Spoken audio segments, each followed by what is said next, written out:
Elena had never wanted to go to the Blackthorn gathering. She only agreed because her co-worker Priya owed her 3 months of rent money and swore that one appearance at this party would settle the debt for good. Elena did not know much about the Blackthorn family, only that they were rich, private, and that people in town spoke about them the way people speak about weather they cannot control. She imagined a stiff dinner with polite conversation and expensive food. She did not imagine anything more than that. She wore the only nice dress she owned, a pale blue satin gown she had sewn herself 2 years earlier, from fabric she found on a clearance rack. It was not perfect. The stitching along one side was a little uneven if you looked closely, but nobody looked that closely, and Elena had always been proud of the fact that she made something beautiful out of almost nothing. That was who she was. She had grown up in foster care, moved through 6 different homes before she turned 18, and learned early that the only things she could depend on were the things she built with her own 2 hands. The Blackthorn estate was larger than anything Elena had ever seen in person. Tall iron gates opened onto a driveway lined with old trees, and the house itself looked like something built for a king, all stone and glass and quiet grandeur. Priya squeezed her arm as they walked up the steps together. "Just smile, and don't spill anything," she whispered, and Elena laughed despite her nerves. The inside of the house was even grander than the outside. A massive room stretched out before them, filled with people in clothes that looked like they cost more than Elena's entire yearly income. At the far end of the room sat a raised platform, and on it, a chair that was too large and too carved to be called anything but a throne. A young man sat in it, maybe 2 or 3 years older than Elena, dressed in dark gray, watching the room with the calm expression of someone who had grown up being watched himself. Elena had no idea he was the head of the entire Blackthorn family.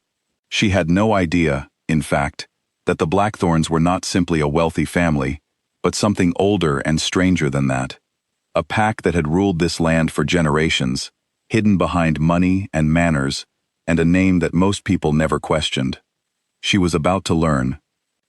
As she stepped further into the room, her heel caught the edge of the marble floor where it met an old rug, and she stumbled forward. She caught herself before she fell completely, but not before the side seam of her dress tore, right at the hem, opening a small but visible gap along her leg. The room noticed. A soft ripple of laughter moved through the crowd, the kind of laughter that comes not from cruelty exactly, but from people who have never had to worry about a torn dress being the only nice thing they own. And from the throne, the young man laughed too, a short, surprised laugh, the kind that escapes before a person thinks better of it. Elena felt her face grow warm, but she did not cry. She had learned a long time ago that crying in front of strangers rarely helped anything. Instead, she knelt down right there on the marble floor, reached into the small clutch bag she carried, and pulled out a safety pin. She always carried one. It was a habit from years of thrift store dresses and secondhand shoes that never quite fit right. She pinned the torn seam closed with quick, practiced fingers, stood back up, smoothed the front of her dress, and lifted her chin, as if nothing at all had happened. The laughter faded into something quieter, something almost like surprise. The young man on the throne, whose name was Cain, watched her do this with an expression that shifted from amusement to something he could not immediately name. He had expected embarrassment. He had expected her to hurry out of the room, the way most people did when the crowd turned its attention toward them. Instead, she simply fixed the problem and kept walking, as though a torn dress was nothing more than an inconvenience to be solved, not a disaster to be mourned. He found himself looking at her more closely than he meant to.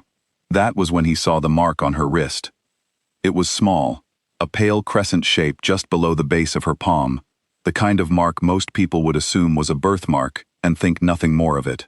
Cain did not think nothing of it. He knew exactly what that mark meant, because it was a mark that belonged to only one bloodline in the entire history of his family, a bloodline that had vanished 22 years ago and had never been found, despite years of searching. Beside him, his mother, Queen Rosalind, went very still. She had spent more than 2 decades searching for a face that carried that mark, ever since her sister had disappeared in the middle of a violent struggle for power within the pack, taking her newborn daughter with her in an attempt to keep the child safe. The official story, told to outsiders, and even to most of the pack itself, was that mother and child had died in a hunting accident. The truth known only to a few, was that no one had ever found a body, and Rosalind had never once believed her sister was gone for good.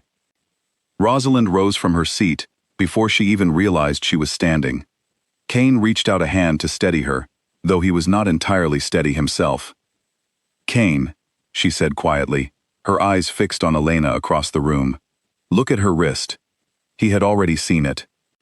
Elena, unaware that she had become the center of a silence that mattered far more than the laughter that came before it, continued forward with Priya at her side, looking for a quiet corner where she could disappear for the rest of the evening. She did not get the chance. Rosalind crossed the room with a speed that startled everyone around her, and before Elena understood what was happening, the older woman had taken her wrist gently in both hands, turning it toward the light. "Where did you get this mark?" Rosalind asked, her voice trembling in a way that made Elena instantly uncomfortable. "I've had it since I was born," Elena said carefully, pulling her hand back just slightly. "It's just a birthmark." "It is not a birthmark," Rosalind said. "It is a bloodline mark. It belongs to my family. It belonged to my sister." Elena felt a strange chill move through her, though she could not have explained why. She had spent her whole life being told that she came from nowhere in particular, that her parents were unknown, that she had been found as an infant with no family to claim her. She had built an entire life around the idea that she belonged to no one and nothing, and had made peace with that, mostly. Hearing a stranger insist otherwise, in front of a room full of people staring at her, did not feel like a gift. It felt like the ground shifting under her feet without warning. "I think you have the wrong person," Elena said, taking a small step back. "I do not," Rosalington said. "I have spent 22 years looking for you." The room had gone almost completely silent now, all eyes on the two women, and on the young man who had risen from his throne, and was walking toward them with an expression Elena could not read at all. Up close, he was taller than she expected, and there was something careful in the way he moved, as though he was trying very hard not to make another mistake in front of her. "I laughed at you," Kane said. It was not quite an apology. It was simply a fact, stated plainly, as if saying it out loud might undo some of the damage. "You did," Elena said. "Twice, actually. Once out loud, and once with your eyes just now." He did not deny it. "I'm sorry." "That's a start," Elena said, and despite everything strange happening around her, she felt the corner of her mouth twitch upward slightly. There was something almost funny about the whole situation, in a way she could not quite explain even to herself. A king, a missing princess, a safety pin. It felt like the plot of a story someone else's life had accidentally wandered into. Rosalind explained what she could, gently, but without softening the truth too much. 22 years earlier, a violent struggle for control of the pack had broken out between rival branches of the family. Rosalind's sister, fearing for her infant daughter's safety, had fled in the middle of the night with the child, disappearing into the human world where pack politics could not follow. Word later came that both mother and daughter had died, though no proof was ever found, and Rosalind had never stopped believing that somewhere, her niece was still alive, hidden and safe among humans who knew nothing of where she truly came from. Elena listened to all of this with a strange, quiet numbness. She thought of every foster home she had passed through, every caseworker who had shrugged when she asked about her birth parents, every birthday she had spent wondering where she came from, and deciding it did not matter, because wondering never changed anything. Now, apparently, it had changed everything, all because of a torn dress and a mark she had always covered with a cheap watch, out of habit rather than shame. "I don't know what you want me to do with this," Elena admitted quietly, mostly to herself. "I have a job.